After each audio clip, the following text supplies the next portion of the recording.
Welcome back to the Demon Slayer Gamer channel. We're going to be continuing our Final Fantasy XIV Dungeon Guide series today. We're going to be taking a look at the Trial Dungeon Thok Hard Mode. This is the original form of this dungeon, even though it was the hard mode, with Extreme being the more difficult one.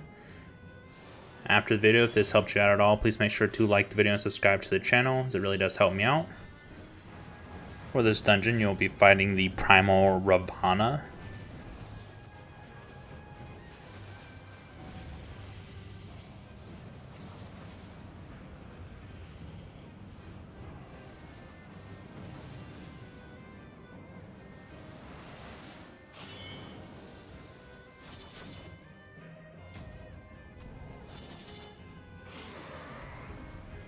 Almost all of the attacks from Ravana have a cleave to them, so you'll want to face him away from the rest of the party. When the fight starts, he'll begin gathering Bloodlust. When he reaches 100 Bloodlust, he will perform a special ability and gain a damage up stack. Occasionally throughout the fight, he'll cast the Seeing Tail. This will cause him to reflect all attacks coming from certain directions for a short period of time. This can mostly be ignored as the damage is not very large and it lasts for a very short amount of time. You will want to try and keep Ravana away from the outside walls, as all of his AoE attacks will also break the walls if they are close enough to it. Once Ravana reaches 100 Bloodlust, he'll begin casting Prelude to Slaughter. You'll be able to damage him through this entire time before the AoEs begin. Once he finishes casting, he'll knock everyone away from him, and then do several line AoEs that you'll just want to move out of, before doing a circular AoE that will damage all areas except the middle of the platform. He will then begin casting Slaughter. Once Slaughter is complete, he will again send out several AoEs that will knock everyone away from him, along with marking the middle of the platform with a burning AoE that will do damage to anyone who walks through it. He will also mark 2 targets with very large circular AoEs that will want to spread on opposite sides of the platform to avoid overlapping these.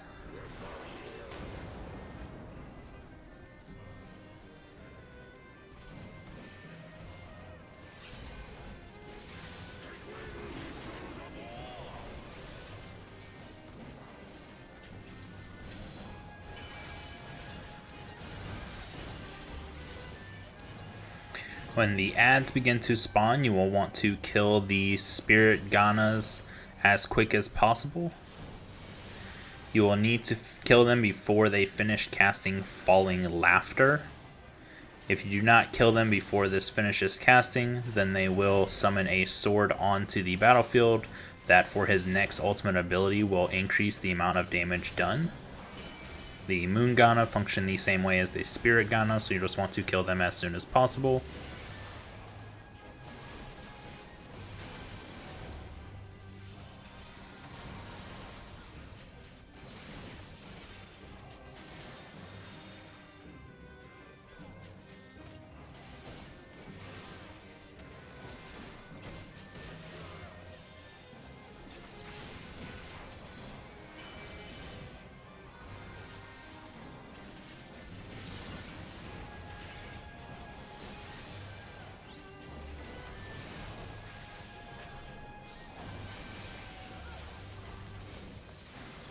About 80 seconds after the Ganas begin to spawn, he'll move to the center of the platform and begin casting Bloody Fuller. At this time, any ads that are still alive will automatically turn into swords. He'll begin casting Sharchandras. Each of these swords that was on the battlefield will apply a damage up debuff along with an increased amount of damage. So you'll want to make sure that you have any sort of damage reducing debuffs applied before this ability begins casting.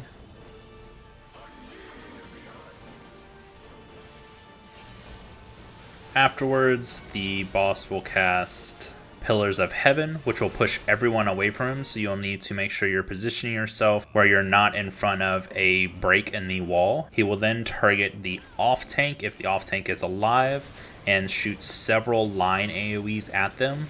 You'll want to make sure that you're not standing near anyone else.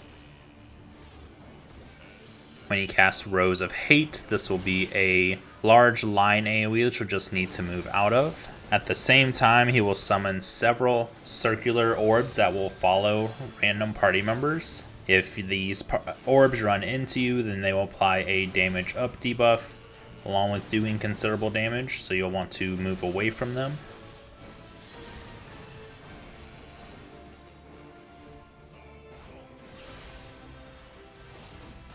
After he gets to his next stack of Bloodlust, he'll begin casting Swift Slaughter. This will throw marks on random party members that he will dash in a specific order. You will want to avoid standing in between him and the targeted party member. You'll then need to move into the middle of the platform to avoid the secondary AoE, followed by moving away from him to avoid the third one.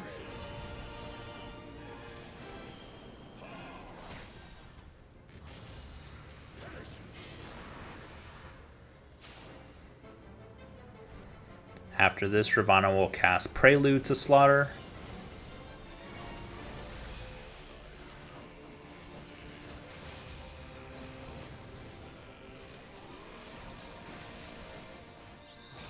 This ability will mimic the exact same as in Phase 1, so you'll want to move away from him during the initial casting, and then move out of the line AoEs, and then in to avoid the donut AoE.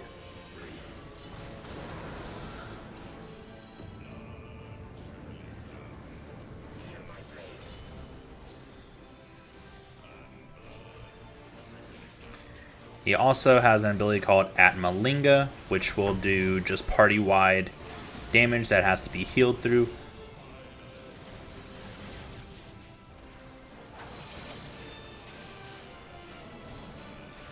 And this should be it for Thok Hard Mode. I hope this helped everyone out. If it did, please make sure to smash that like button and subscribe to the channel, and I'll catch you on the next one.